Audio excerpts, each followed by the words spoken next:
Okay, tonight we are going to talk about textual criticism. All right, and we're going to start with a little exercise. So take out a sheet of paper. If you don't have one, borrow one from the person next to you. And what I want you to do, here is a text. It goes down this column and then back up and goes down this column. I want you to copy this text into a 4-letter wide column. Okay, so your first line should be D-E-A-R. And you go to the next line, S-T-U-D. And you go to the next line, and so you keep going in groups of 4. All right? So you want to go across, what we'll call across? I go down, make it a column. Yeah. All right, when you're done, switch papers with someone. All right. So check the paper in front of you. Here is what it should say.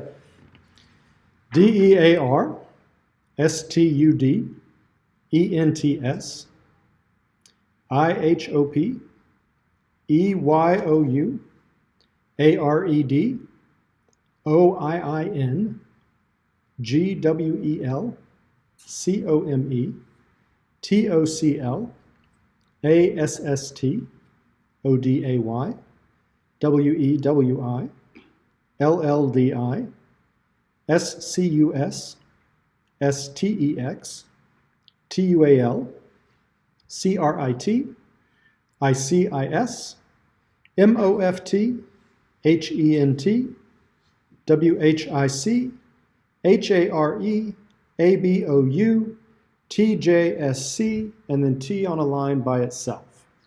I missed a lot of because I was making words. Because I'm like, okay, E-N-T, I don't spell nothing. All right. That's not what it says. Yeah. Did anybody get it all right? Sheila did. Sheila got it all right? Very good. Congratulations. And it's your paper? Yeah. Yeah. All right, you can switch, give papers back. I think I had a couple of them. I know what I did. Well, you switched up a letter and then threw it. Maybe you did not say Yeah. that it makes sense, right? Something switched here. Can I have my paper? Nothing else. Oh, wait, nothing else was right because it was a letter. Yeah, once you get off, then you're off. You see what I'm saying? Unless you Okay, so what's the purpose? It went perfect till you got down. I got that X, that's what it was. What did I say? I don't know It's what. that X. X marks the spot. Mhm. All right. Textual criticism is the process of evaluating different variants in a manuscript tradition, usually in the attempt to determine the most likely reading of the original text. Okay? Why is it necessary? Because scribes make mistakes and because scribes make changes. Okay? There are over 5,000 New Testament manuscripts. No two are exactly alike. Okay? Remember, most of this was done before the advent of the printing press. So you have people hand copying these things. You gotta put this on. Yeah. So, what kind of changes do scribes make? What are the decisions that scribes are engaging in? Well, first, consider if you had this out to the side. T-H-E-F-I-R-S-T-D-A-Y-O-F. Okay? What does that mean? Come to the first class of it. Okay? So, as a scribe, you have to, and notice this is in a different hand. Right? Someone else wrote this. Right. So you have to decide, is this part of the text or is this someone's note? Okay. And if it's part of the text, where are you going to put it in? Right? Now, in this case, it might be fairly clear. Come to the first day of class. That makes more sense than come to the first class T day of O day. So there you could probably make sense of it. But what if you had something like this? Now, what does that say? You can't tell.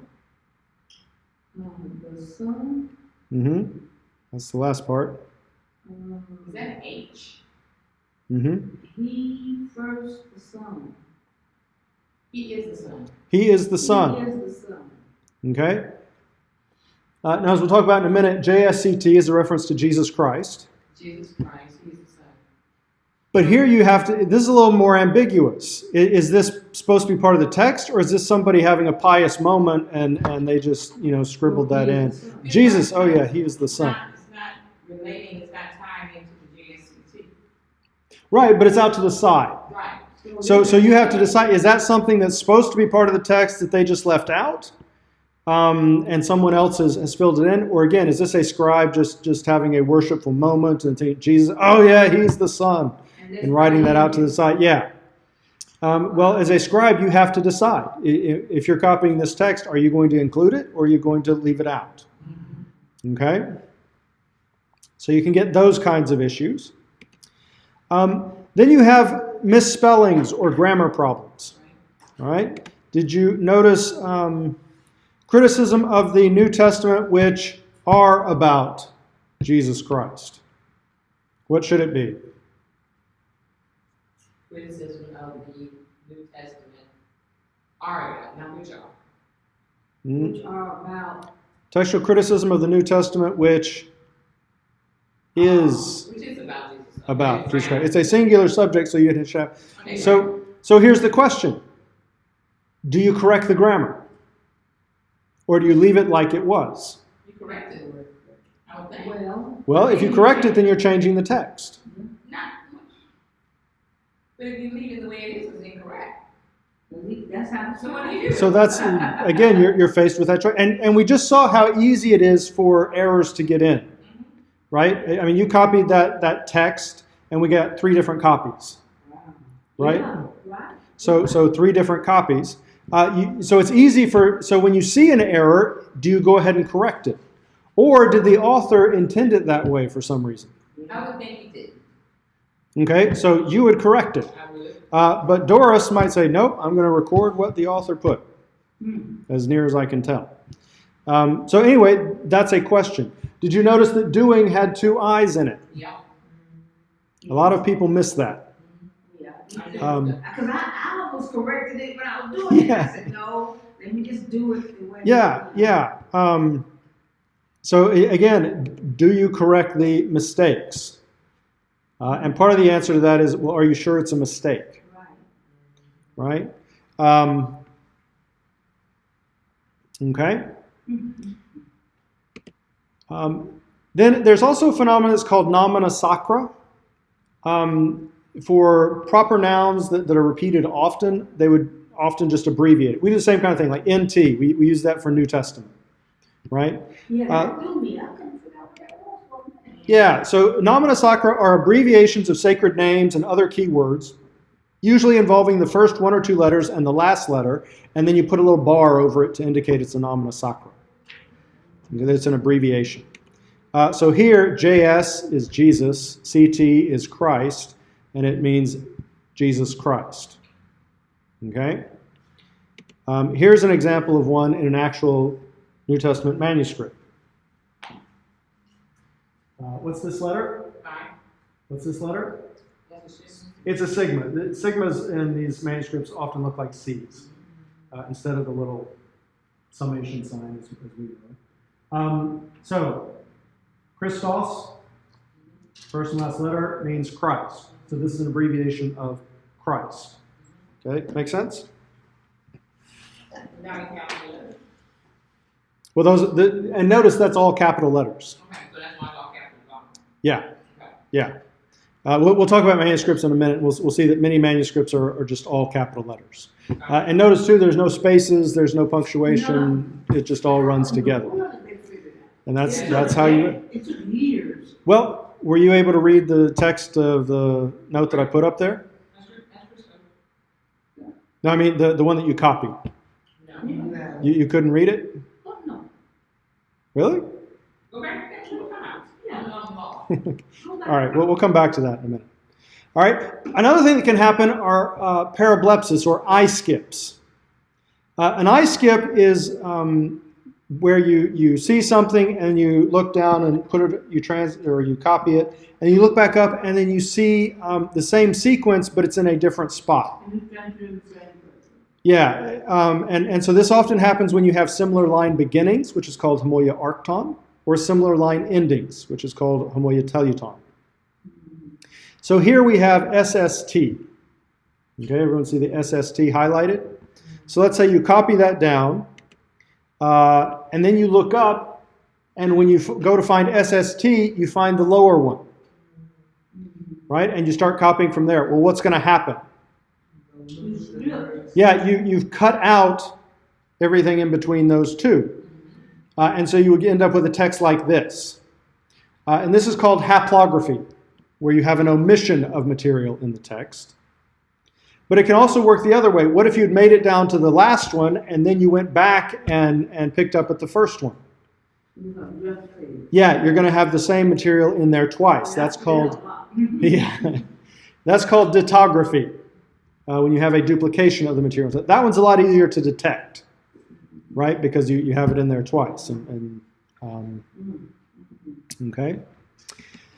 Then there's a question, what does this message actually say? Okay, dear students, and then what? Dear students, I hope you are doing welcome to class. Today we will discuss textual criticism of them which are about JSCT. Not then. Of the criticism of the New Testament. That's what it is. That's the rule. Mm-hmm. Which are about Jesus Christ.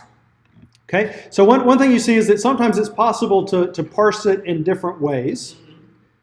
Okay, though oftentimes it will then mess up, like if you don't do it the right way, then it messes up subsequent words. But there are a few occasions where you could parse it more than one way and still end up with legitimate readings. Just depending on where you divide the words. Okay, so that's one option. It could be, dear students, I hope you are doing, and then something that's not there. Welcome to class. Today we will discuss textual criticism of the New Testament, which are about JSCT. Or it could say this, dear students, I hope you are doing well. Come to class today. We will discuss textual criticism of the New Testament, which are about JSCT. Okay. Now, a couple of things to note. In this bottom one, we've misspelled well, right? And yeah, doing is misspelled in both. But down here, so the question is, did we leave off an L? Or is that well actually the first part of welcome, and we've omitted more text in between? You would think we left off an L, because the sentence would be, I hope you're doing well.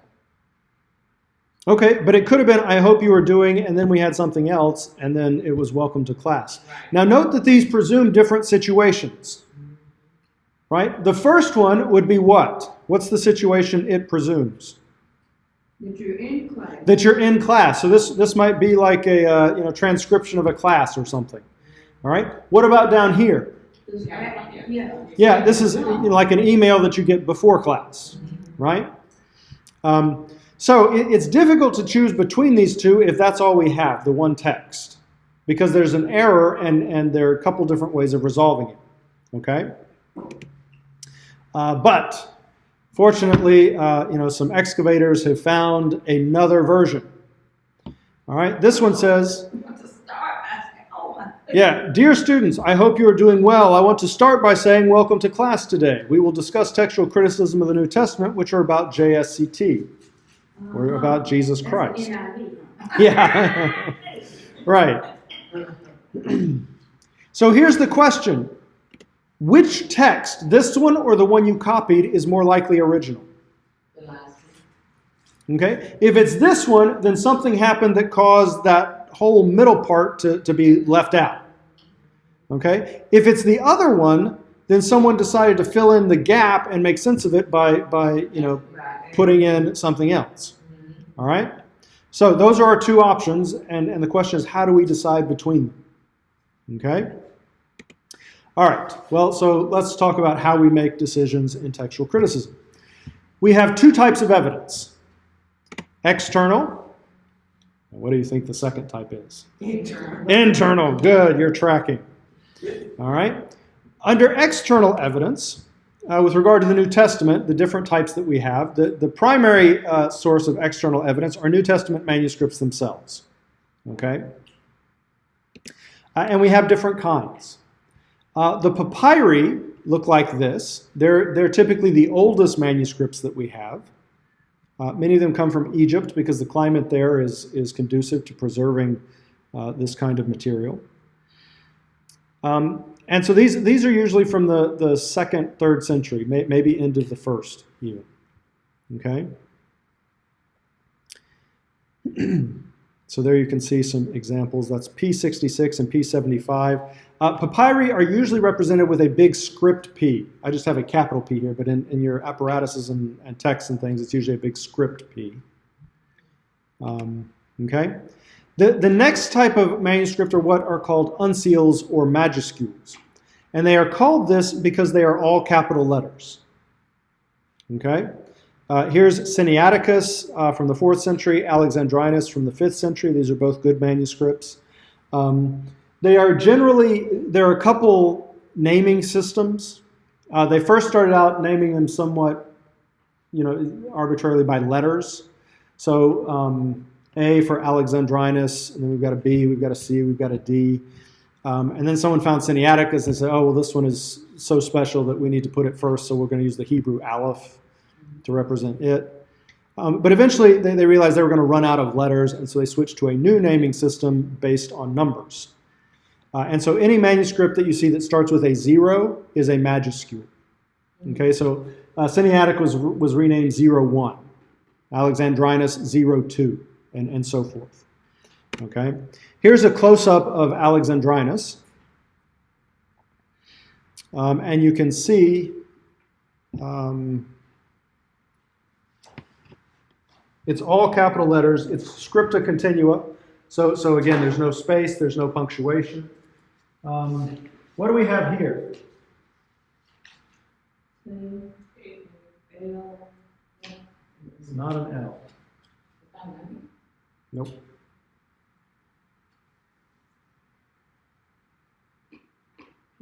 Upside down. There's a little line coming back this way that keeps it from being a lambda. There's a line coming down. Mm-hmm.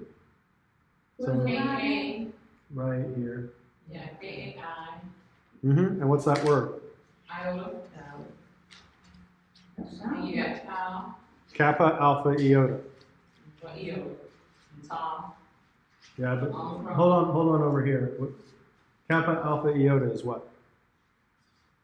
what it means. Mm-hmm.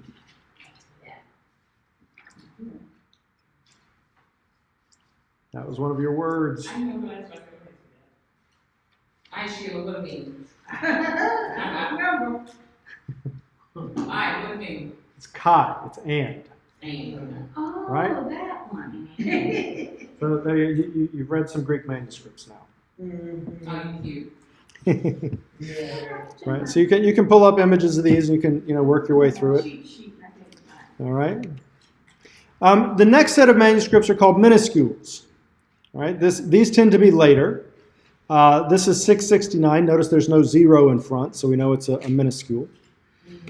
Here's a close-up, and what do you note? Well, we now have spaces between words. We have accents in there. We've got some kind of punctuation. The what?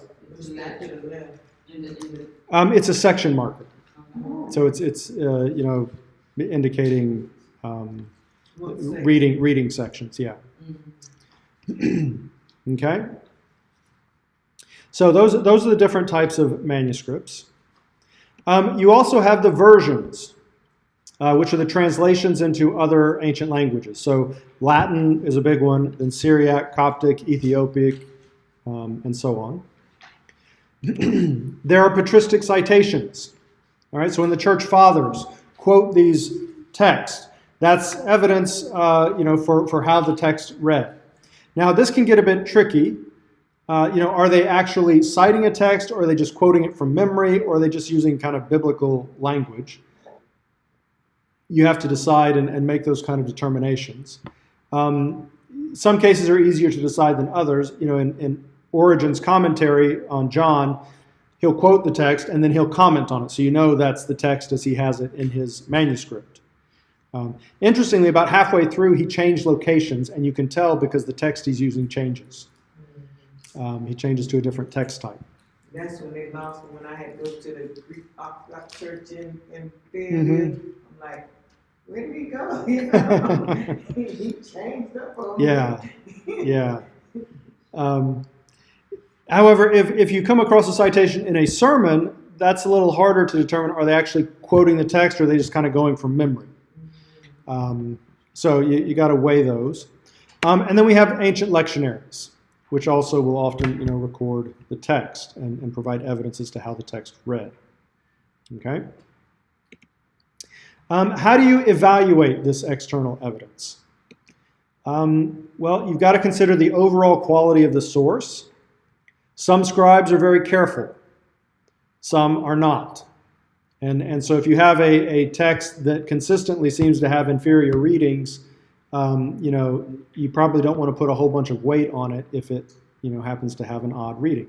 On the other hand, if you get a text that seems pretty faithful and pretty carefully done, then you might give it more weight if it's kind of standing alone with a different reading. Okay.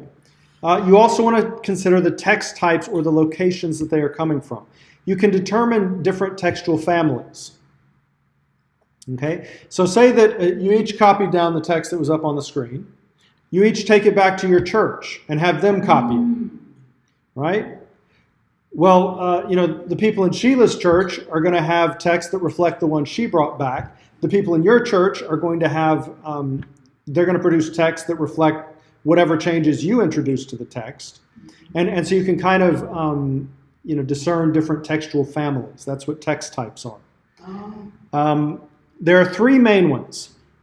The Alexandrian text type, which F.J.A. Hort, who was a big New Testament critic around the turn of the 20th century, late 1800s, he was a very good textual critic. He called the Alexandrian textual type the neutral type because he judged it to more often than not have the more original readings.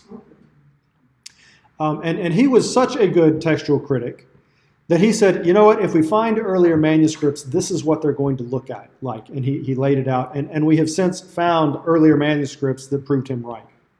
Proved him right. They looked like what he said they would look like. Then we have the Western text. And this text is the tradition that produces the Vulgate. You get a lot of diglot manuscripts where you have Greek on one side, Latin on the other. And so that's kind of the Western tradition.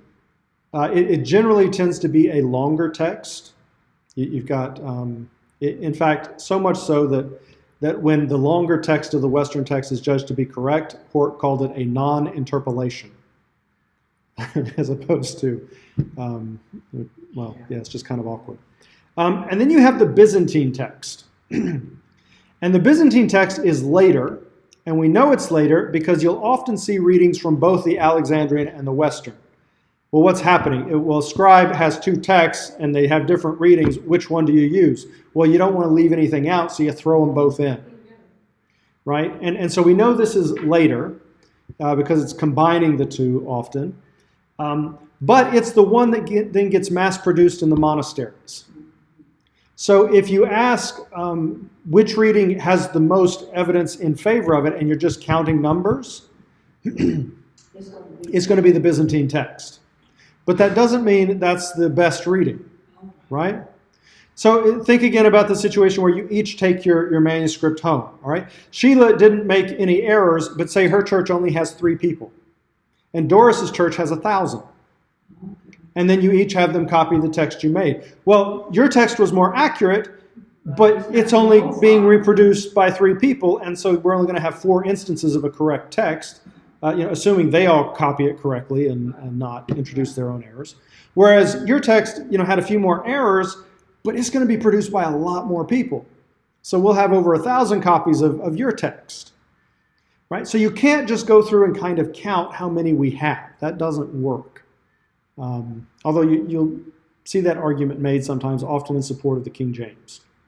Because the King James is based on what's called the Textus Receptus, the received text, which is the text that comes out of the Byzantine text type. We have since found, earlier manuscripts have a much better idea of what the text should be, which is why the King James is often going to have readings that are kind of out there on its own, and the reason is because they're translating a different Greek text. Okay? That's what people stand by, that King James. Yes, but it's based on manuscripts that are not as good. We know. Yeah. People will fight you. Oh, they will, yes. Some have also proposed a Caesarean text type. That hasn't gained widespread acceptance, but you'll see it sometimes. It's called what? The Caesarean, from Caesarea. And the idea here is if you have a reading that is represented across multiple text types, that suggests it has wide geographic spread, which means it would have to have entered the tradition fairly early. And therefore it has, in theory, a greater likelihood of being original than something that, say, only appears in the Western tradition. Okay, does that make sense? So that's how text types tend to get invoked in these kinds of arguments. Date is also important, right? You always want to consider the papyri because they're early. And the earlier something is, the more likely that they're copying a good text. However, just because something is late doesn't mean it's necessarily inferior, right? Sheila took a text and it was copied by a few people and say they copied it, and she has trained her people to be very careful copyists. Well, 3 or 4 generations down the line, you could still have a very faithful copy, even if we've lost the ones in the interim. So you could have, text 4 generations removed, springing from her church, that's actually more accurate than a first generation text over here, just because the text over here was not as accurate to begin with. Right? So date, you always want to consider date and consider, the early stuff is more likely to be translating good texts. But it doesn't necessarily mean that something later is worse, because it could come from a line of very careful copyists. Okay, make sense? Mm-hmm. All right. Internal evidence. Here you have to consider a couple things. First, intrinsic probabilities. What is the author most likely to have written? And then what is perhaps more important, transcriptional probabilities. What is a scribe most likely to have done? And here, again, scribes can make intentional changes, correcting grammar or theology or something like that. And they can also make accidental changes or unconscious changes because you get an I skip, right? Or because you're more familiar with Matthew, and so when you are translating Luke or copying Luke, you see a passage that you're familiar with from Matthew and you just kind of lapse into Matthew, right? Not on purpose, just you know how this goes, and so you end up writing Matthew instead of what Luke has actually written. Okay?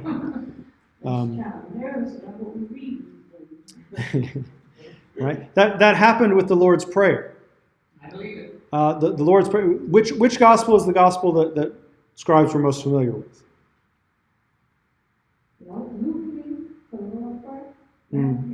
Matthew. Matthew is the gospel they knew the best. I mean, it's first. That's the one they liked. Luke's version of the Lord's Prayer got almost completely overwritten with Matthew's. Okay, and we have since found older manuscripts that enable us to kind of piece back what Luke's originally was. Well, why did that happen? Because scribes were so familiar with Matthew. They just kind of by default start writing that. And the one word that didn't get changed is the word that you're always, which one's it going to be, right? Is it forgive us our debts or forgive us our transgressions, right? So. Matthew debts. All right. The key principle here is which reading best explains the others. Okay. If this reading was original, can I explain how we ended up with X, Y, and Z? Conversely, if X was original, can we explain how we ended up with A, Y, and Z? Right. So you're always trying to say which reading would best have given rise to the other options. Okay, and we'll see some examples of this. Is that when we get the study that we had last time, we had to do with the M, the L, the Q, and Mark, and Luke, and all that? That's dealing with the synoptic problem. Right, is that anywhere relating to that at all? It's a little bit different. It's trying to determine what sources they're using. Okay. It's related, but it's a little bit different. It's a little bit different. Yep. Okay. Now, how do you establish the text? Well, there are a couple different methods. One, you could simply pick a good manuscript and stick with it. Okay, this is where our Old Testament comes from. They take one manuscript, Leningradensis, and they say, okay, this is what we're going to translate throughout. So we're not going to be making a lot of decisions about what's the right text. We're just going to translate this one. So that's a perfectly valid way to do it. Second, you could consider only external evidence. Okay, so for example, well, we're just going to count however many manuscripts support a particular reading, and whichever one has the most, that's what we're going to go with. That's not a particularly good way of doing it, but that's a way of doing it. Okay, you could only consider the external evidence. On the other hand, you could say, I don't care about external evidence, I'm only going to consider the internal evidence. And so if the only evidence is a late 12th century manuscript that has an odd reading that no one else has, if on internal criteria that seems to be the best reading, we'll go with that one, even though external evidence suggests it really doesn't have any chance of being correct. Okay? The other way to do this is eclectic, which means for any given variant, you weigh the external evidence and the internal evidence and try to determine what the most likely original reading was. Yeah, and this is how the New Testament is produced. One of the corollaries of this, though, is that the New Testament that we translate today is not faithful to any one manuscript. So no manuscript of the New Testament that we have looks like this. So why are we using it? Because it has been reconstructed using the eclectic method, saying this is what it most likely looked like. Most likely. Right. There's always that question. Now, again, in 97% of the cases, the external evidence and the internal evidence point to the same conclusion. And it's not hard to figure out what the most likely original reading was. But there is that, 3 to 4% where they point in different directions, and you've got to weigh the evidence and make some decisions as to what the text actually read.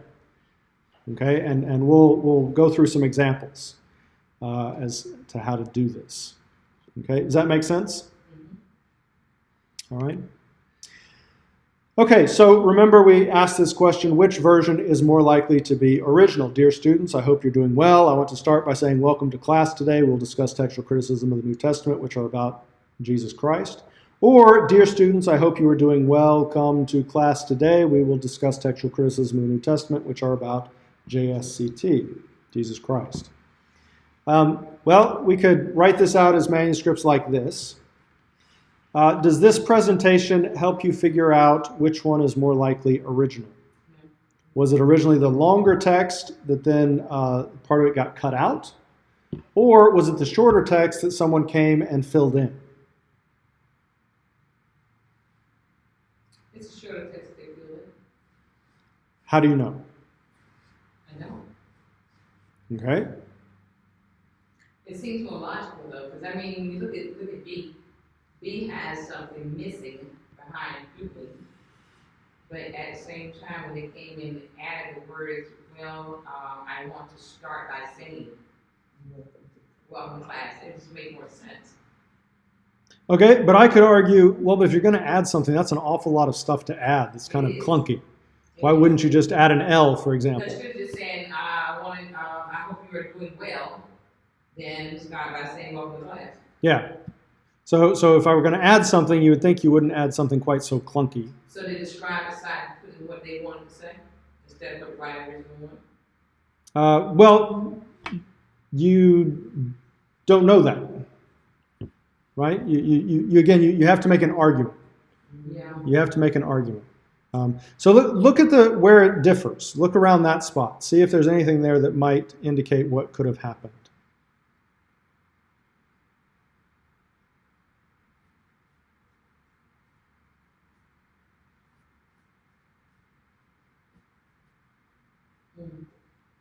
that long one assumes that welcome to class is what was intended, as opposed to come to class.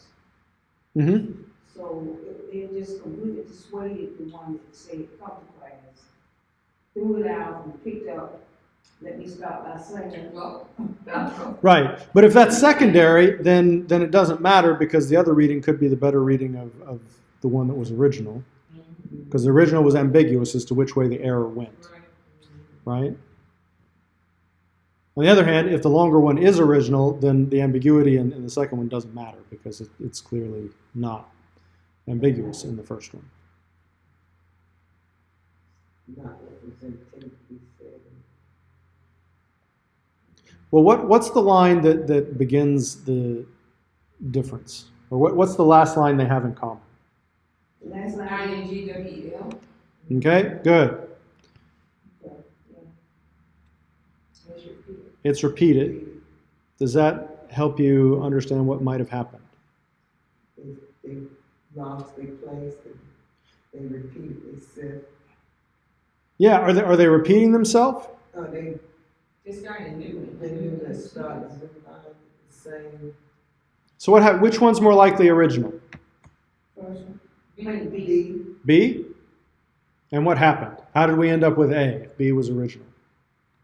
That I jump, what do you call it? I skip, parablepsis.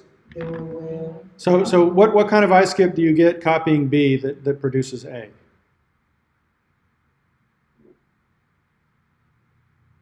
If you were, You don't.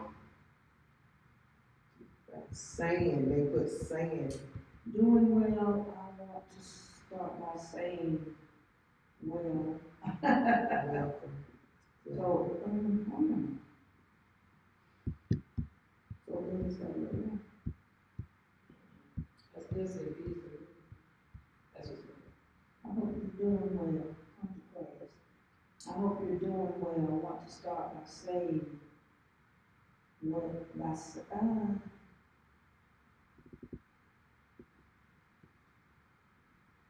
but I mean, it's like, I guess what makes that kind of odd is that even though INGWEL is repeated, they form completely different, they're forming completely different words. Mm-hmm.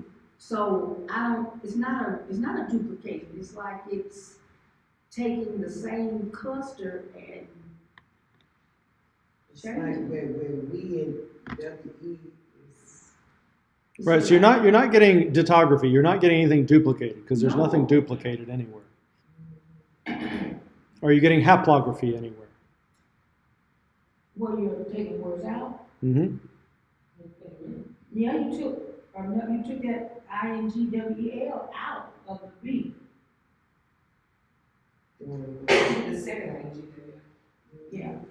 So how did that happen? It was never in the beginning. I'm doing well, come to class to come to class. So the second. It say, I hope you are doing, but then it said well, it said welcome in B. Mm-hmm. See? Well is missing out of B. Not necessarily, just the L missing. L missing. And it still said welcome to class. It could say welcome to class, it could have said clear class. Because not only is the ing well there, on the second ing well come to class today, and it go on the second line. Whereas with the B group, it says come to class today. We will discuss. And then A said, I hope you are doing well. Then it pulls in, I want to start by saying. Yeah, that whole part there where it says,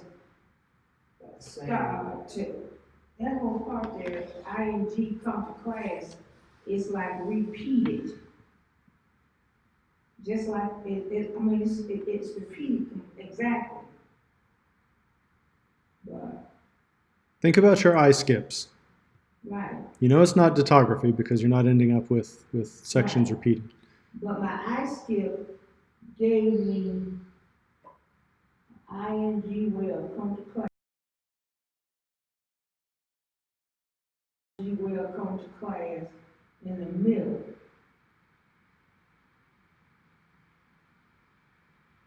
The line did come to class on A and B the exact on that point on to the end. Mm-hmm. The Yeah. only difference is that at first time it's gonna be like an A. The LIWNT to STR, TBYC is the only thing that's added. Mm-hmm. And the C train was added because it's a sentence closure. Well, yeah, I mean, there's an error in B that how you resolve it is ambiguous. There are two Right. possible ways. Because if we add L, Right, or add the whole word well. right. They Um, literally just completely skipped over that. You know, want to star TV's essay. So how would that happen? I would, How would that happen? Like I did when I lost my place with my ex. put note on the side, like this shown right now. No, no side note. I don't know how that. My eyes playing tricks with me. I mean, I see it, but I can't, my brain won't wrap around What happens in haplography?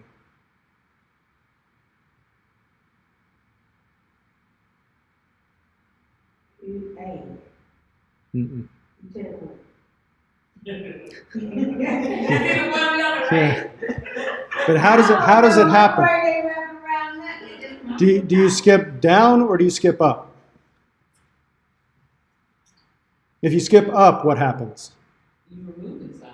No, if you skip up, you're adding this. You're repeating yourself, Okay. right? If you copy down to here and then you go back up here, you're going to recopy. Things. What about haplography? You go up or down? You go down. You go down, and what happens? You miss everything. You miss everything in between. So basically, they copied, their I skip went down to the second Right. ing. So they missed, everything that was in between the first Yes. and the second. They copy ing well, and then they look up. Oh, yep, I see where I am, and kept they going. Came back, came to come to class, Right.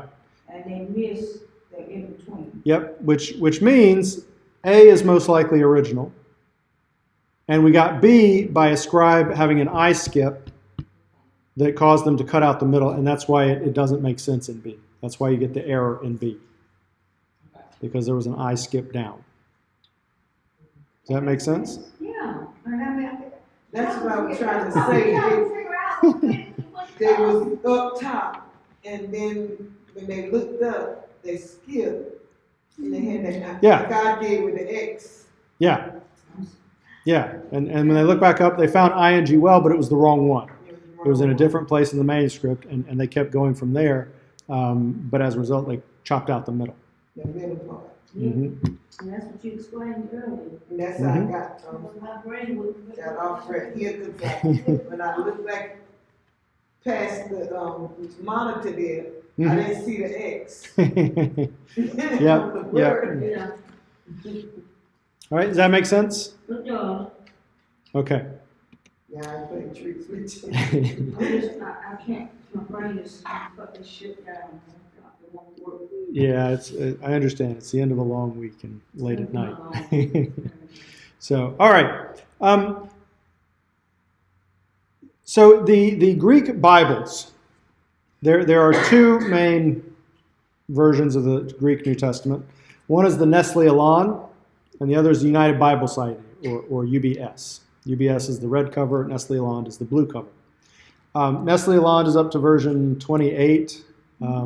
May even be 28A now. I don't remember. UBS is up to 4. They were originally done by different groups. And then as time went on and the committees changed, eventually it came to the point where it was the same committee. Like the people were exactly the same. At which point they decided, you know what, there's no point for us to meet twice. Let's just meet and we'll, decide once and for all.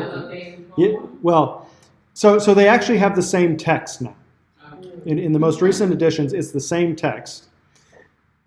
Where they will differ is in paragraphing. So they might break a paragraph at a different point. In the headings that they put in. So those are the things where they will differ. But the actual text itself is the same because it's one committee that's deciding it. Why not one book? Well, because traditionally they serve different purposes. So this, the United Bible Society is produced primarily for translators. And so they will, the value of these is often in the apparatus at the bottom. By the way, the SBL, the Society of Biblical Literature, has also now produced a Greek New Testament. And the reason why they produced their own is so that they could make it available for public use. Because like websites that would have a Greek text that you could look up, they got mad and said, we're going to sue if you don't take it down because it's copyrighted. And what do you call these little books? Nestle Aland. It's the Greek New Testament.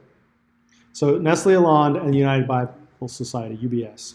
NA 2728, UBS 4 is the way you'll see those referenced in the literature. The United Bible Society, they have these apparatuses at the bottom where they tell you what the variants are in the manuscript tradition, and they tell you what manuscripts read what. Okay? So this is where you go to find that information. The United Bible Society, because they're producing their text primarily for people who are working in translation. So they try to include every variant that's going to be translationally significant. Not every variant is. But if it's going to affect what you're translating, then they try to discuss it. Yeah. And then they include more of the evidence it's a fuller description of the evidence than you'll find in Nestle Aland. Okay, so they are explicit about more of the manuscripts. Okay, the Nestle Aland covers more variants, so they don't limit it to just the translationally significant ones. As a result, though, they have to abbreviate more kind of their evidence, and so their citing of the evidence is not as complete, not as full as you would find in. I mean, they hit the major points, but they aren't as exhaustive. Okay. So here's the apparatus for Nestle Aland. And I'll give you some handouts to look at. We'll look at some of these. But then there's also Bruce Metzger, who was on the committee, decided to publish a volume explaining the committee's decisions on the, yeah. So he produced a textual commentary on the Greek New Testament in which they go through and for not all, but most of the variants, especially the ones that are mentioned in UBS, they explain what the committee was thinking, and they give their decision a grade. And the grade is not, yeah, this I like and this I... It's how certain the committee was. So sometimes, when external and internal evidence both point to the same conclusion that, yeah, we're sure this is the original text. Other times, it was a toss-up. And then they give it a C ranking. Or in the first edition, he actually went to D. This is the second edition. And he eliminates D, and it's just either A, B, or C. Either we're really sure, not so sure, it's a toss-up. Okay, so that will give you some sense of how much confidence you should place in the text, perhaps. And they were in the library? Yeah, the library should have copies of these. The problem, though, is what language is all that in? Greek. And even though this is written in English, the variants it discusses are all in Greek. So if you don't know Greek, you don't know what the variant is. So there was someone who noticed this problem and said, okay, I'm going to go and do a website, and it's called A Student's Guide to Textual Criticism. And they've basically gone through the first edition, and they translated all the Greek stuff into English. So it shows you what the different variants are in English and which texts support them, and then they explain the committee's reasoning. Okay? So you can just go look up, and I'll show you the website in a few minutes. But it's broken up into different passage sections like Matthew 1 to 8, 9 to 16. So you just click on the passage you're interested in, look up and see if it discusses any textual variants. If it doesn't, that doesn't mean there are no textual variants, but there probably aren't any huge major ones that you need to concern yourself with, right? And if there are, then you can find out how sure the committee is about the text, look at their reasoning, and see if you think they're right or not. Okay? So, what I want to do is go through and look at some of these examples. All right? So, look at Acts 12:25.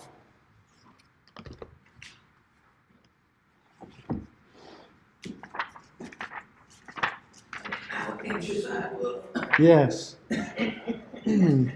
Lift it 5 times before you open it.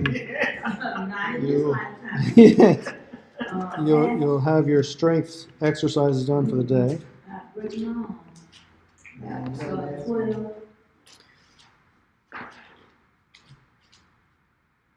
I like this book. Yes, it It is. All right, Acts 12:25.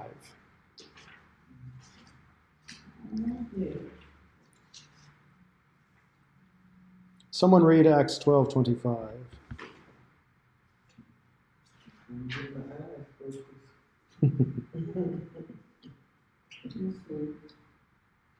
And Barnabas and Saul returned from Jerusalem. They had fulfilled their mission, taking along with them John, who was also called Mark. Okay? Now, if you look in the Greek portion, do you see where it says from Jerusalem in the interlinear?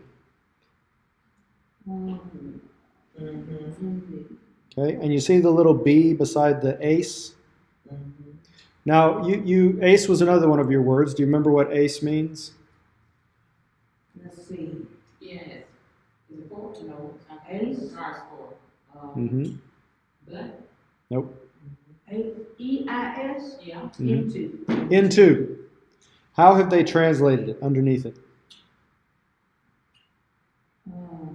From Jerusalem? So they translate ace as from. Is that what ace means? Into is what it is. Right. Is into the same as from? No. No, it's the exact opposite of what it means.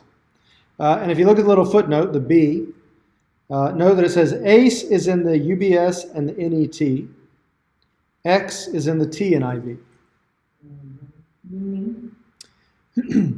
Meaning there's an issue here. I see. All right? The United Bible Society fought over this. Yeah, well, and the United Bible Society went with ace. Whereas the text behind the TNIV, they opted to read it as X, which means from. All right? So here, and this is how you read, these are copied from that website that I was telling you from. All right? So the text, Barnabas and Saul returned when they had fulfilled their ministry in Ace, Jerusalem, or a better translation with the Ace, Barnabas and Saul returned to Jerusalem when they had fulfilled their ministry. All right? Then they're going to give you the evidence for this. S is Sinaiticus, which is the Aleph, the one that you saw a little bit ago. B, P, 81, 1241, 2495. So these are minuscules, the 12 and 24. S, B, and P are what? It confuses. Majuscules. They're the ones that have the all capital letters. Biz means the Byzantine text type. So we're not going to cite all those manuscripts. That text type supports this reading. Right. Lect means the lectionaries. Seer is Syrian, and it's H, so manuscript H in the Syrian. And it tells you that it's in the margin. It's in the margin there. Now, if you look down here, Syrian H, it doesn't have a margin. So this is the reading with ek or apol, both of which mean from. Appears in Syrian H, but someone has written ace in on the margin, suggesting they were correcting it. Okay? And then it tells you the translations that support this. Okay, so this it will always start with the translation the reading the committee thought was most likely correct. Now, what's curious here is they thought this ace was most correct, but all the major versions put it in the footnote. So that's what the N, the small N says. The N means footnote. Instead, what they all do is they render this one. Barnabas and Saul returned from Jerusalem when they had fulfilled their ministry, right? Which is what we read. And even the interlinear translates it from, even though it says ace. Why is that? Well, you have other manuscripts that read either ek or apol. Again, both of which mean from. Just two different ways of doing from. Some of them do it with ek, some of them do it with apol. What's the evidence here? Well, a papyrus, P74. A, Alexandrinus, that manuscript that we saw. D, which is the Western text. So you've got early evidence with a papyrus. You've got both Alexandrian and Western ones represented. C, they started using Greek letters. So C, 33, which is another good manuscript. 614, 3 Latin manuscripts. The Vulgate, the original reading of the Syrian H, and the Coptic North. All right?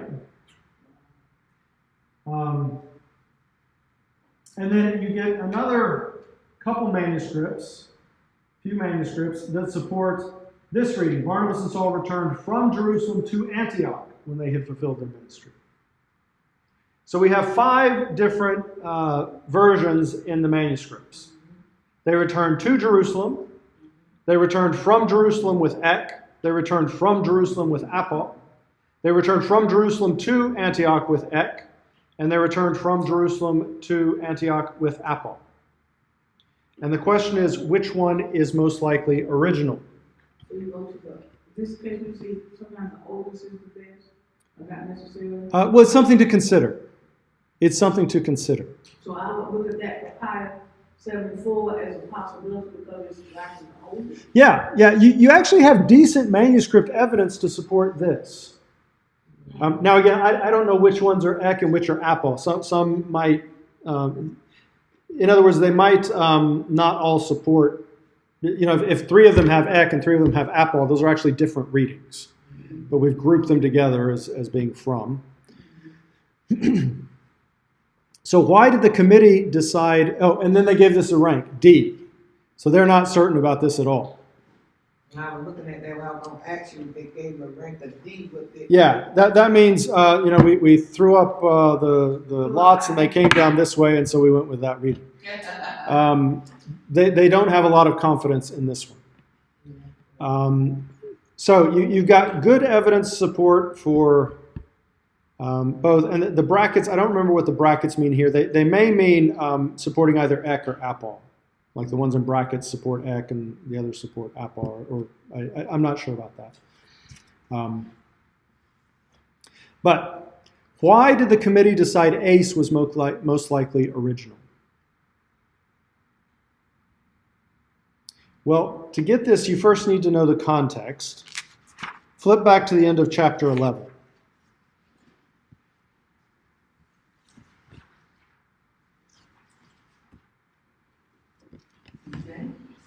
All right, we'll start with verse 28. One of the prophets named Agabus stood up and began to indicate by the Spirit that there would certainly be a great famine all over the world, and this took place in the reign of Claudius. And in the proportion that any of the disciples had means, each of them determined to send a contribution for the relief of the brethren living in Judea. And this they did, sending it in charge of Barnabas and Saul to the elders. Okay, so where are they here? Where are Paul and Barnabas? Well, they're in Antioch, Yeah. right? And where are they going with the collection? To Jerusalem. Okay, now in between this and chapter 12, we take a little detour and look at Peter in prison and some other things.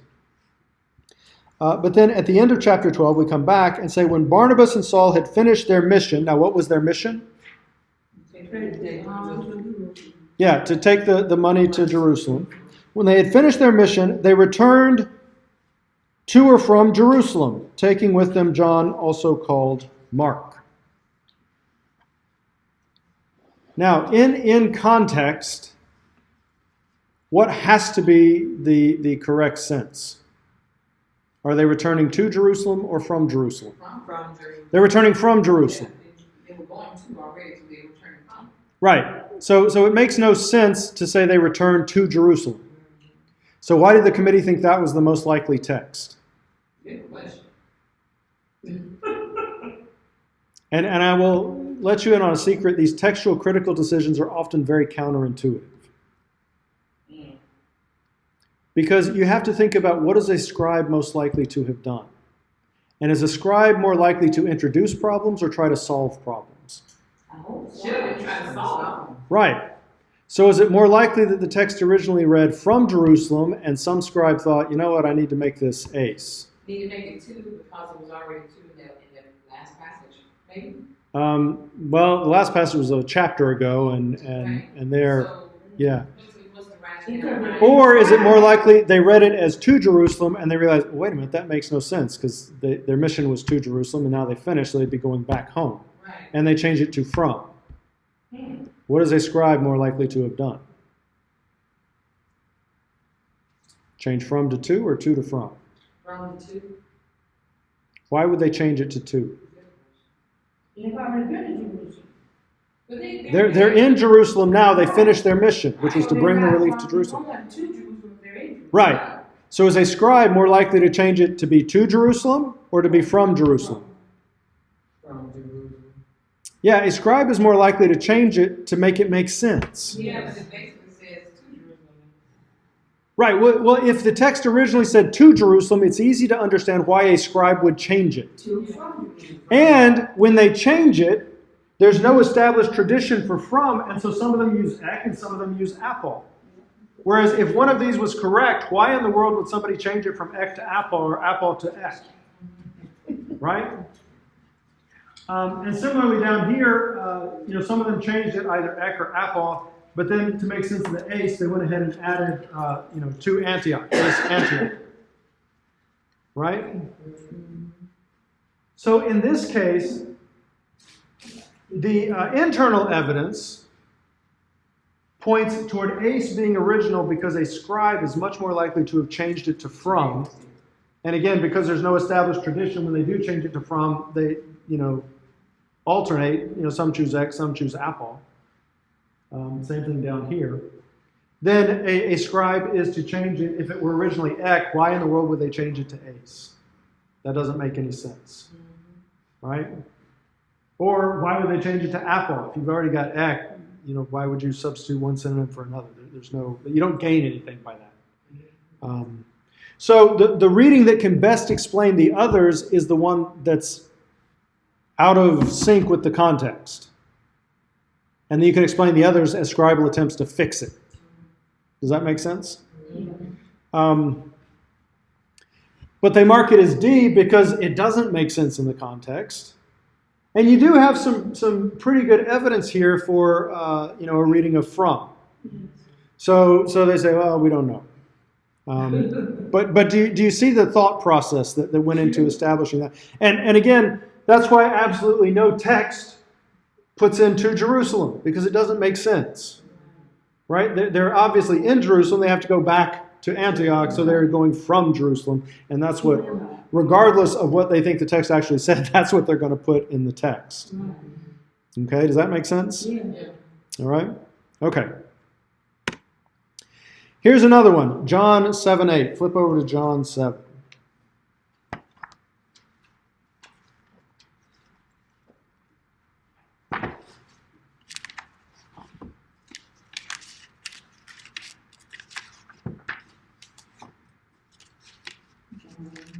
Which verse?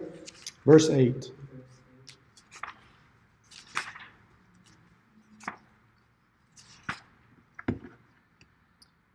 All right.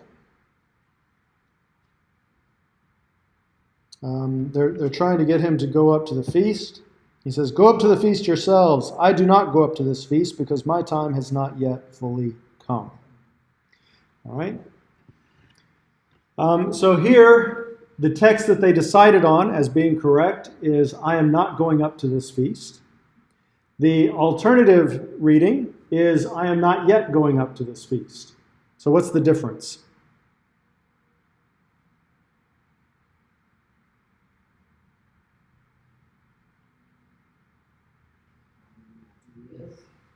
Mm-hmm. So the difference is whether he says yet or not, right?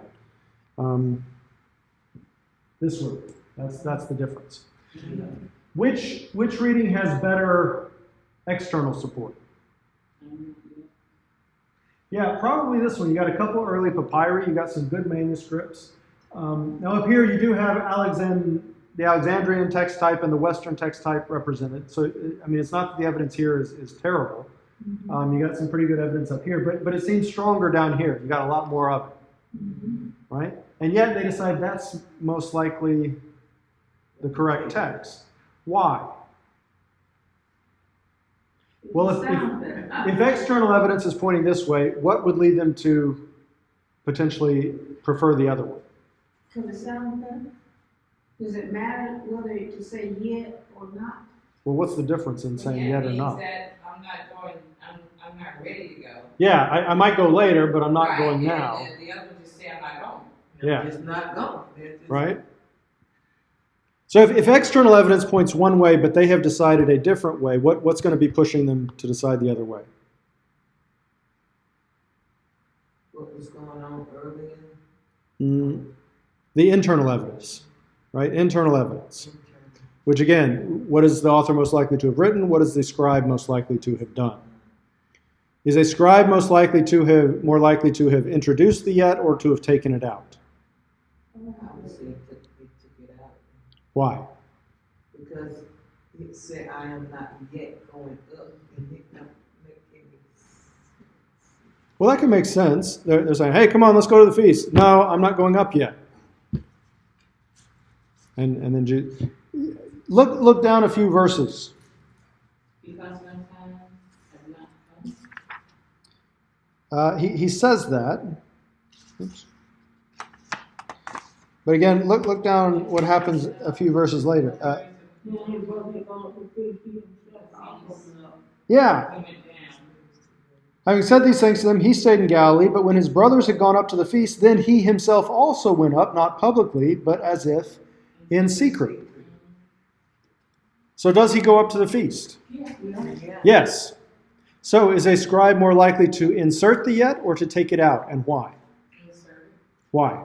Because of the verse we just read, that he did go. Yeah, you don't want Jesus to be a liar.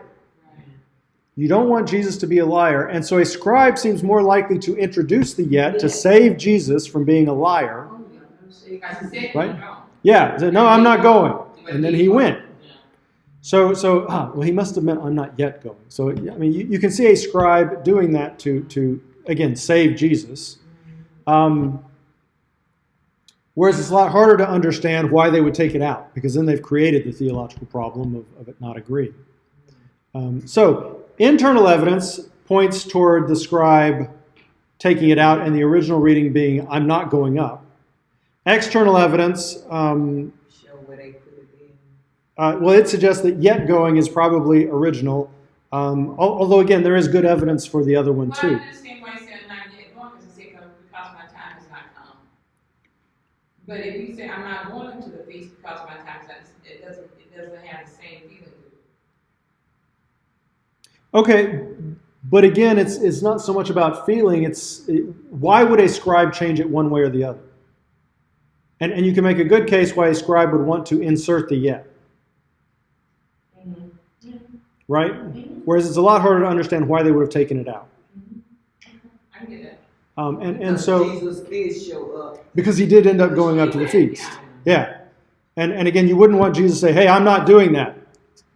And then he goes up and does it anyway. Right, yeah. Yeah. But they give it a rank of C. Down there, further down. Right, so they give it a rank of C. Because again, external evidence and internal evidence are kind of pointing in different directions. And so they're not sure. They give more weight to the internal evidence in this case, probably because there is still good external evidence supporting that reading. It's not as strong as the other one, but it's still pretty good. And you can understand why a scribe would want to change it from that text to the other when it's a lot harder to make a case for the other to this one. All right, does that make sense? Okay. No? I mean, it makes sense what you're saying, but the changing of it. Just don't ask us to do it. Okay. John 7:53 to 8:11.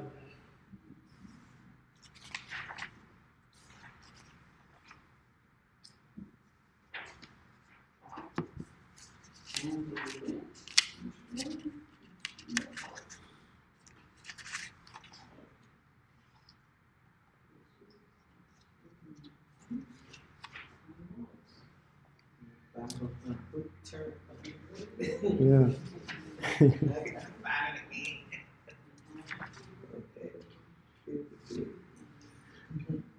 Now, what story is 7:53 to 8:11? Sermon. Nope. Mount Olives. Nope. Mount Olives. The woman, the kind of dog. Yeah, the woman caught in adultery. Yeah. Sermon on the Mount is Matthew 5 to 7. Yeah. It's late on a Friday. I get it. So the woman caught in adultery. This one is kind of interesting. The text, your Greek text, includes it here. But their rank is A, which means we're pretty sure that it should be omitted.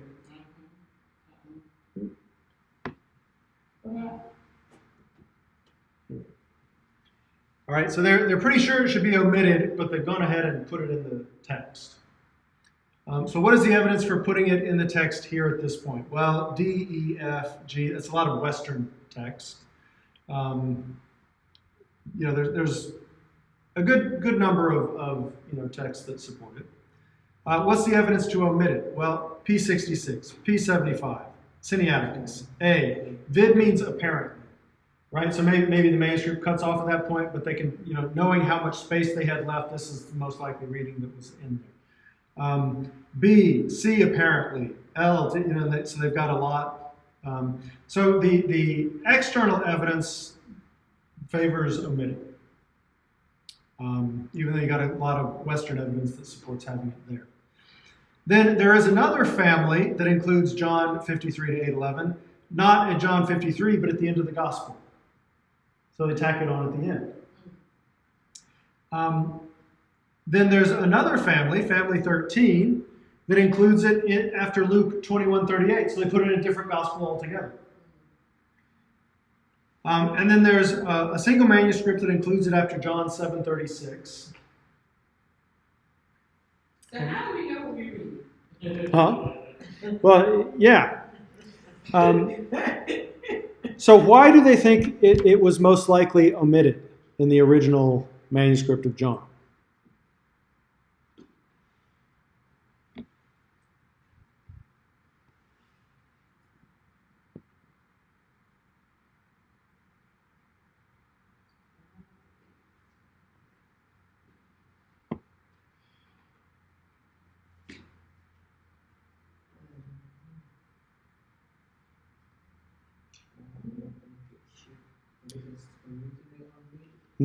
Well, again, which one does the external evidence best support?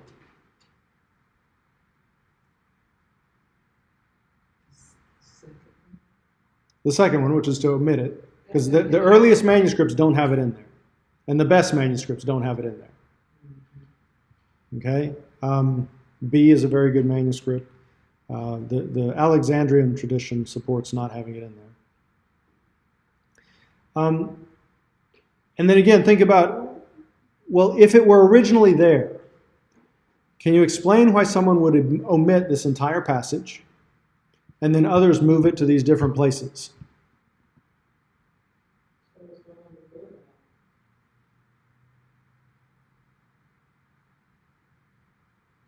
Most of, but this is a pretty lengthy bit to just chop out. On the other hand, if it originally wasn't in there, could you explain how when it did get put in, it got put in different places? We got put in different places, you said? Mm-hmm. Some put it in at 753, some put it in at the end of the gospel, some put it in Luke, and some put it in at 737. Well, if it wasn't in there, then when someone went to put it in, there's no established tradition for where it belongs. So they can put it wherever they. So they put it wherever they think it fits, and different people decide that differently. Whereas if it was originally at 753, it's hard to explain, one, why someone would omit the whole thing, and two, why others would want to move it either a few verses up or move it to a different gospel altogether or put it at the end. Because that would change the meaning of what was being said. It does, and two, why move it? Why not just leave it? Makes sense. Right? And so that's why they're certain that it should not be in the text. But it's a famous story that everybody knows, and so if you just take it out, everyone's like, well, where's this story? So they leave it in, and most of your Bibles will put it in big double brackets or smaller print or something and say, most early manuscripts do not include these verses. Which means, now Gordon Fee, who wrote your exegesis book, he's a textual critic. That's what his training is. And so his opinion on this passage, did Jesus do it? It sounds like Jesus. It sounds like something he would do. So yeah, this is probably a true story about Jesus. Is it scripture? No. Just a story. It's just a story. So should you preach from it? No. No, because it's not scripture. But people do it all the time. Of course they do. That's what I was. Right, which is why they're not going to just take it out. Right? Now look up John 5:4 in the NIV. Someone read John 5:4. NIV. Mm-hmm.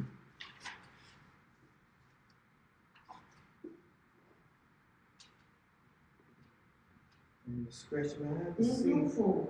There is no 4. You want to mess with your people, tell them to go read John 5:4.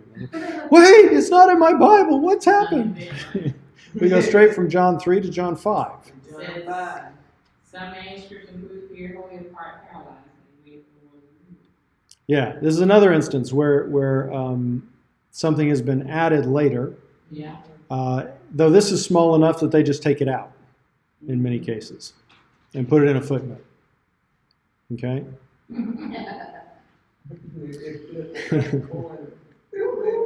All right. Does that make sense? Well, no, that part though. All right. Yeah. So it's not that they're trying to change the Bible. They're trying to get back to a more accurate portrayal of what the Bible actually said, and that's why they took that out, and that's why they say this doesn't belong in there, even though it's a nice story and makes for good preaching, and but it's not part of the original text. Okay. It's too late, but that horse is. Left the stable. Yeah. Yeah. You might as well burn down the barn because he ain't coming. You tell somebody that ain't no true story. You get us kicked out of the pulpit. It's a whole bunch of people like to saved over that woman. Yeah. All right. Someone look up 1 John 5, 7, 8 in the King James. Where's John? 1 John 5, 7 to 8 in the King James. And the rest of you follow along in, I will say, the NASB. What? 7 to 8.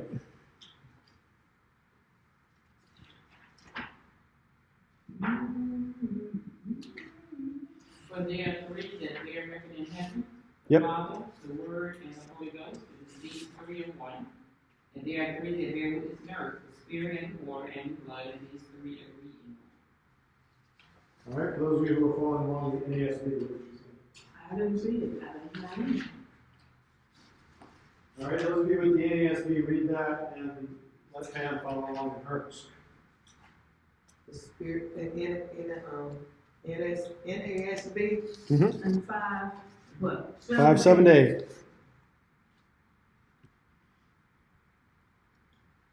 But there are 3 that testify. The Spirit and the water and the blood, and 3 of them the agreement. I don't, 7 and 8 is what I read. Mm-hmm. but there are 3 that testify, the spirit and the water and the blood, and the 3 are in agreement. Okay? So, the King James is considerably longer here. Right? We talk not just about the 3 here on earth, the blood, the spirit, and the water, but the 3 in heaven. Right? So the text that they have decided, and again this gets a rank of A, is the shorter one, the one that appears in the NASB. The Spirit is the one who testifies because the Spirit is the truth. That is because there are 3 who testify, the Spirit and the water and the blood, and these 3 agree as one. All right, the bottom one is the King James Version, where there are 3 who testify in heaven, the Father and the Word and the Holy Spirit. And there are 3 who testify in the earth, the Spirit, the water, and the blood. Which does the external evidence support?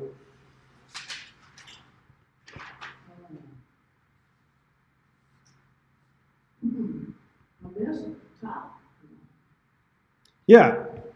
Yeah. What kind of manuscript is 61?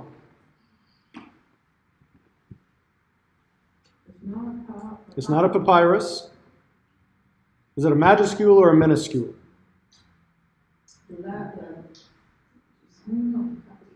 It's a minuscule. It's one of the later ones. Right? Right. And doesn't start with 0. Oh, okay. Right? If it was 061, then it would be a majuscule. But 61 is so it's a late text. 88 in the margin, which means that's what they have in the text, and then someone else has scribbled this in the margin. 221 in the margin, 429 in the margin, 629, 636 in the margin, 918, 2318, most Latin and the later Vulgate.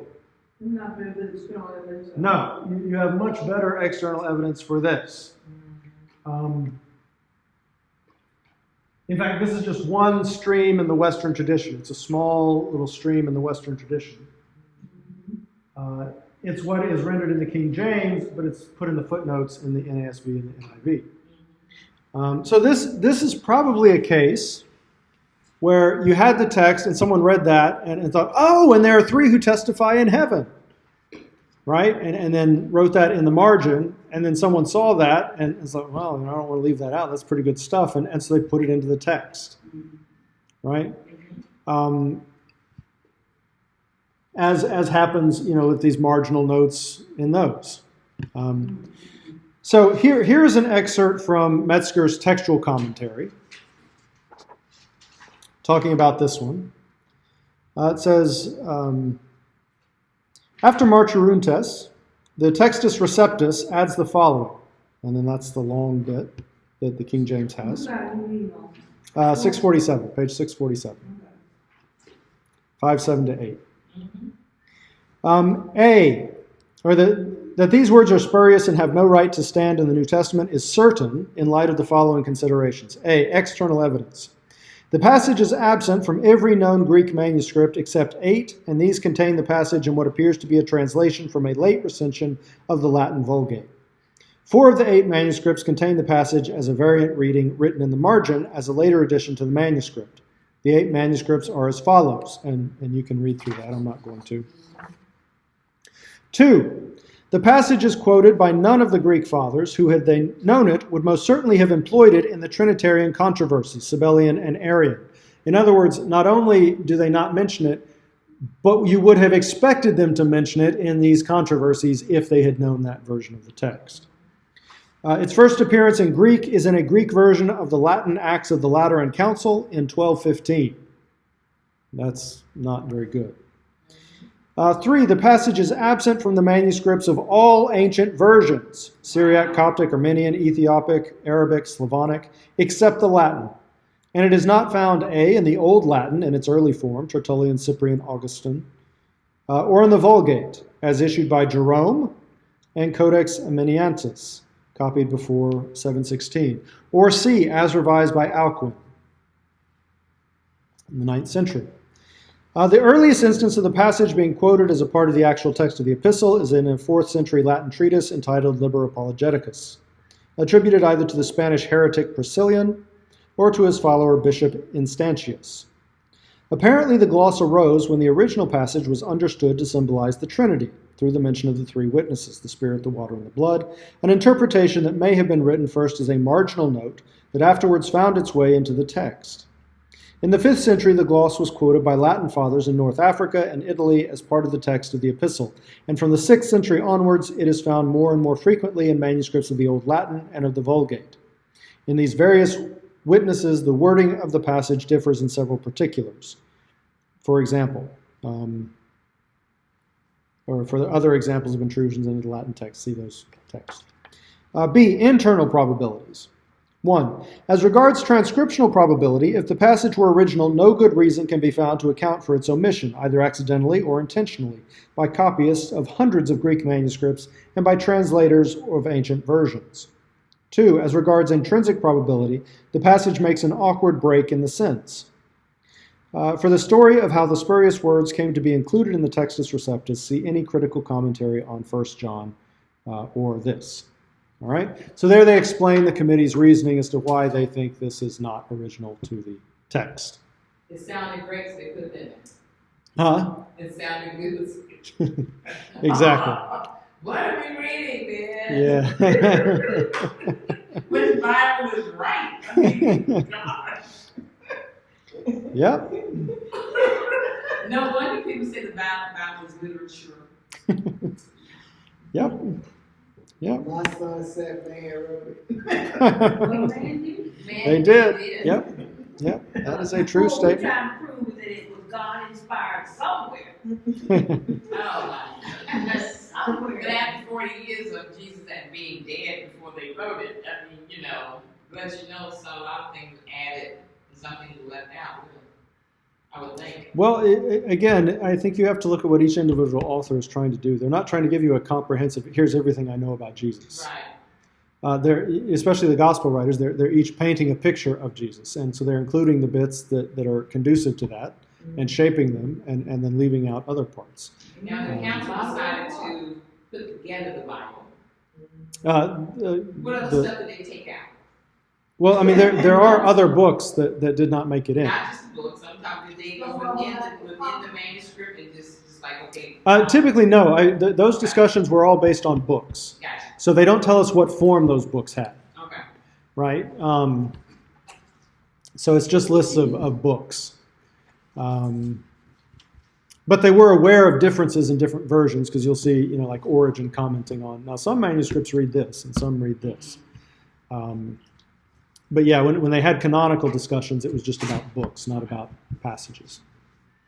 But that then brings up another interesting point, which is basically the books as they knew them, is that what's canonical? Or was it canonical, like if this passage of the woman caught in adultery, if that had worked its way into the text by the time they were making these decisions about canon, does that mean it should be considered canonical? Right, and so then, but you can see how someone could make an argument, especially if you're coming out of a Catholic tradition that emphasizes the role of the church in making these decisions. Well, this was the version of the text that was current when they canonized it, and therefore that should be considered valid. Again, just to recognize that the issue is more complicated than we often make it sound. All right, here's one from Galatians. Peace from God our Father and the Lord Jesus Christ versus peace from God the Father and our Lord Jesus Christ. And then there's other evidence for peace from God our Father and our Lord Jesus Christ. What's the difference? You got our and the. Mm-hmm. And the question is what our goes with. Right. Is it God our Father or is it our Lord Jesus Christ? Mm-hmm. And this one seems to be a conflation of the two. Right. So we can probably forget about that one. Mm-hmm. Not to mention that it has very little evidence. It's all in the version. So now The second one makes no sense. okay, well here where is the external evidence support best?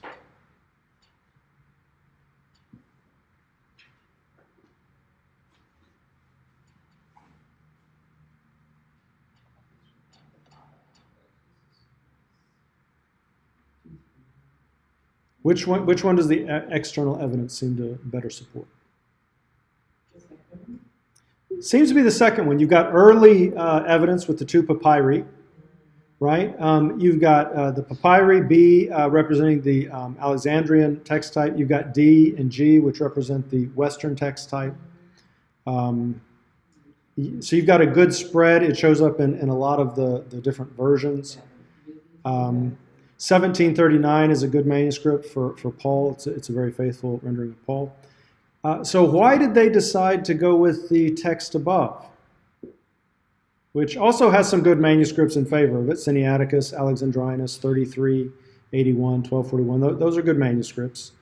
And then you got 3 Latin, which represents the Western tradition. But it's not as thoroughly documented as the other. But they chose that one. They chose that one. How does Paul usually begin his letters? Peace from God. Peace from God our Father and the Lord Jesus Christ. Right? That's how he does Romans. That's how he does 1 Corinthians. So why would they go with that?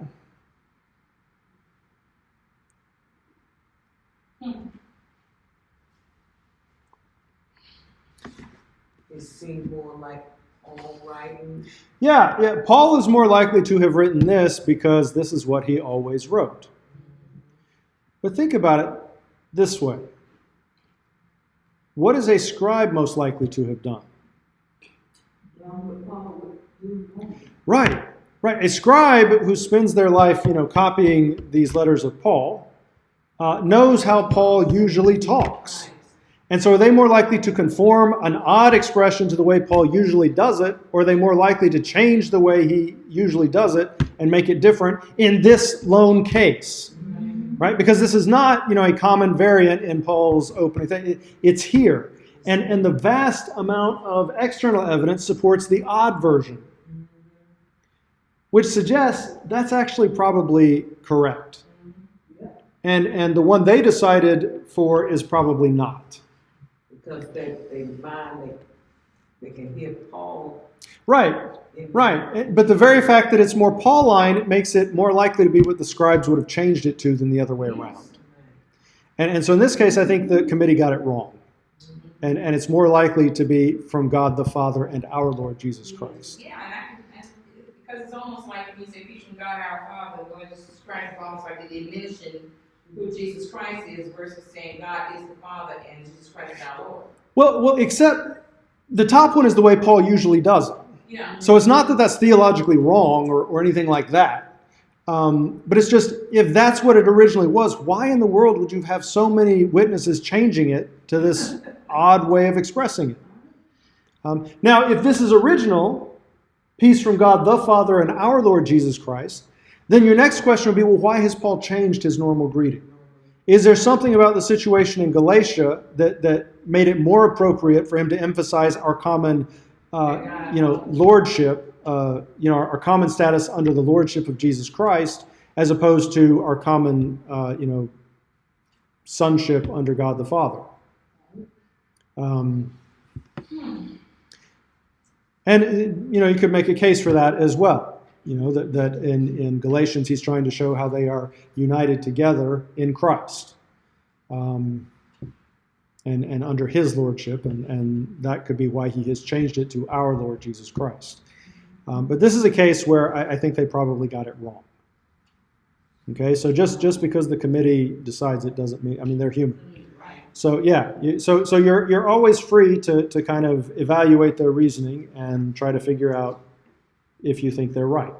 And that's partially why Metzger wrote the textual commentary, so that you could have their reasoning and then decide whether you think that was a good way of reasoning it out or not. Okay? It kind of goes on off the deep end on everybody's seeing what's right in their own lives.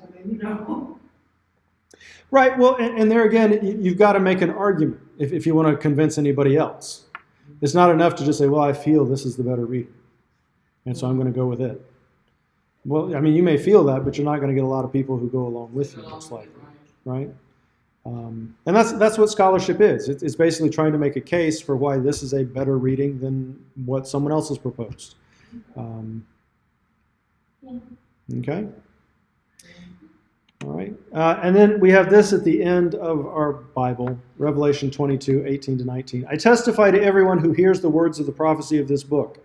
If anyone adds to them, God will add to him the plagues which are written in this book. And if anyone takes away from the words of the book of this prophecy, God will take away his part from the tree of life and from the holy city which are written in this book. What is he doing here? This is addressed to the scribes, saying basically, don't change it. Right? And if you read Revelation, the grammar is a little rough. It's not as smooth as a lot of the other books. In John's prophecy, you write down exactly like that? Exactly. And this was not unusual to see this at the end of text. Authors saying basically, I wrote what I wanted to write, don't change it. And why would you need to put that? Well, because we've seen how easy it was for scribes to make mistakes and then for other scribes to try and fix things that they thought were mistakes. Yeah. And that's what this is in reference to. It's in reference to scribes who are going to be copying this, and it's a warning, hey, don't change it. You may think you know better, but just leave it the way I wrote it. So that's what that is in reference to. That's what it's invoking. A lot of people preach that too. Yep. I've never heard anyone preach that. I have. Don't add or subtract. Don't change You heard him preach that, right? I have. Yep. Yep. All right. Okay. Real quickly, let me show you the websites.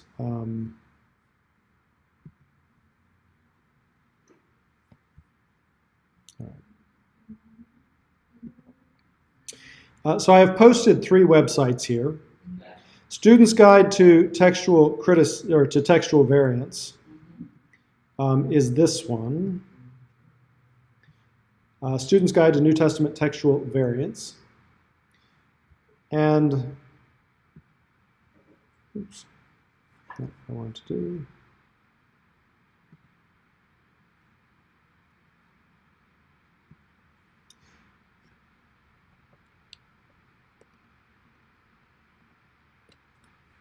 And so again, if you're working in Romans, you go and you select the area where your passage is, and you can scroll down. And again, the things we've been working with were taken just from this.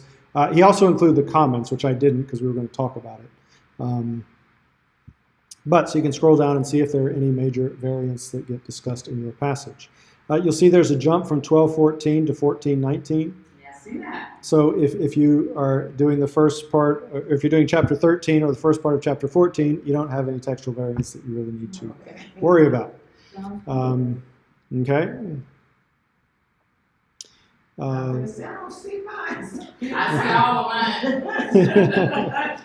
I'm going to change it again. Yeah, so 14:19 has one that has a rank of D. 14:21 has a rank of C, so there's some question about these. And you can read the explanations for why they're deciding. 14:23. So the end of chapter 14 has quite a bit. Chapter 15 You got a couple in there. So anyway, you can scroll through and see if there's a textual issue that you need to address. Then I've also given you the Encyclopedia of New Testament Textual Criticism, which explains a lot of these terms. So if you come across a term and you don't know what it is, you can go look it up here. One of the really interesting articles is Canons of Criticism. They've also got text types. If you want to know what the different text types they are, you can look up text types, and they've got information on that. But the Canons of Criticism article goes through and it starts with external critical rules and then goes to internal critical rules. And it lists all the different rules that people have used to evaluate this evidence. Right? Not all of them are good, but it lists all the ones that people have used. Okay, so for example, under external critical rules, the reading is best which is supported by the best manuscripts. Okay? And their ultimate evaluation of this, well, unless one is F.J.A. Hort and prepared to follow B blindly, this rule can be very hard to apply. The geographically superior reading is best. Okay? And so they'll give you some evaluation of them. They explain it. The reading is best which is supported by the earliest manuscripts. They say, well, this is a rule of last resort, not a rule of first resort. Because again, you could have good traditions that are maintained in later manuscripts. The reading is best which is supported by the most manuscripts. That's not a good one at all. Yeah, this rule should be avoided until all other means of decision have failed. The reading is best which goes against the habitual practice of particular manuscripts. Right? So if a manuscript is consistently changing things one way, and then you see it go the other way, well, that's against tendency, and so you would give that more weight. The reading is best which endured longest in the tradition. I know of no eclectic scholar who states this rule. Great diversity of readings often indicates early corruption and perhaps editorial work, which is often a clue for I'm free to now make it say whatever I want. The continuous reading is best, and the reading found in the majority of early text types is best. That's the one he likes the best. Okay, a personal opinion here. This is the rule. Internal critical rules. The shorter reading is best. The hardest reading is best. That actually is a pretty good one. Well, like we saw with the From Jerusalem. Because it's easier to see a scribe trying to solve problems than introduce them. Right?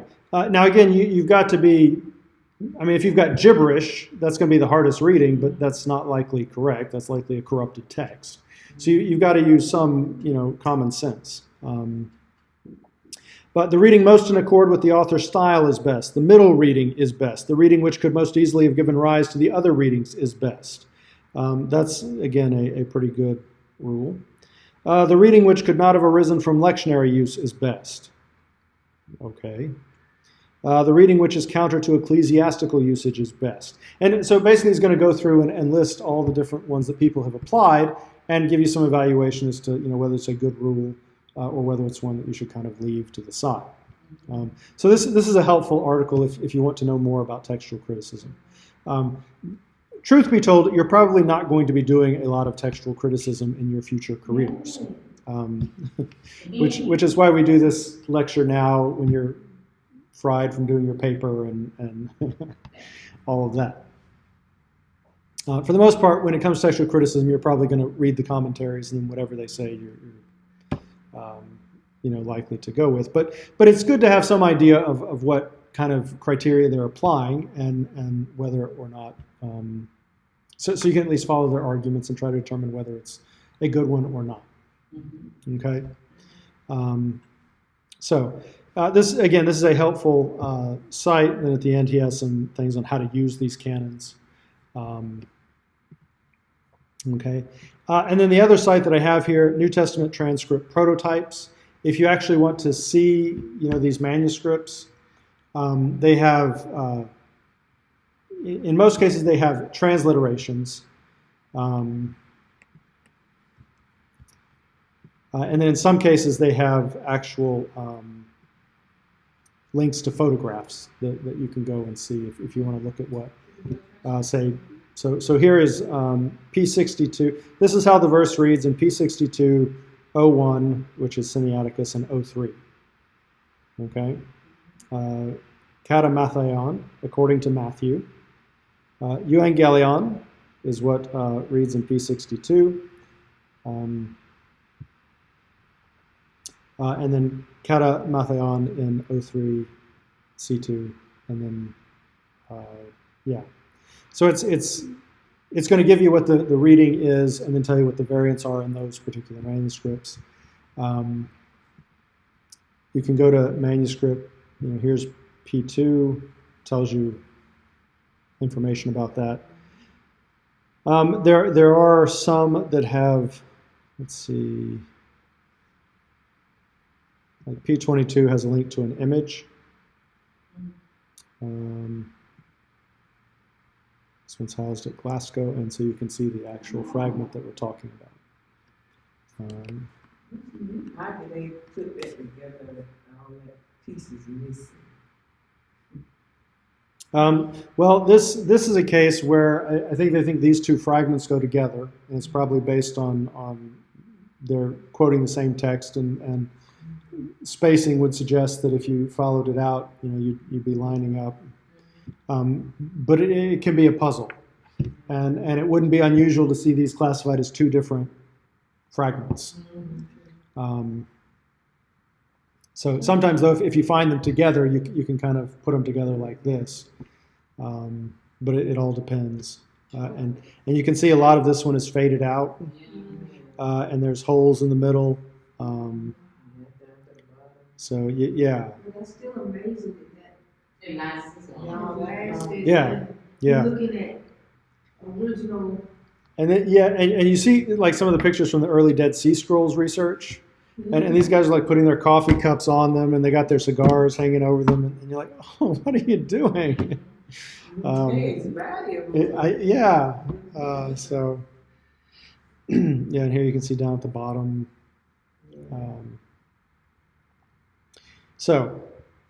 Let's see this image in greater detail, and then click the back button to return. Oh, so you can. I'm a history person, so.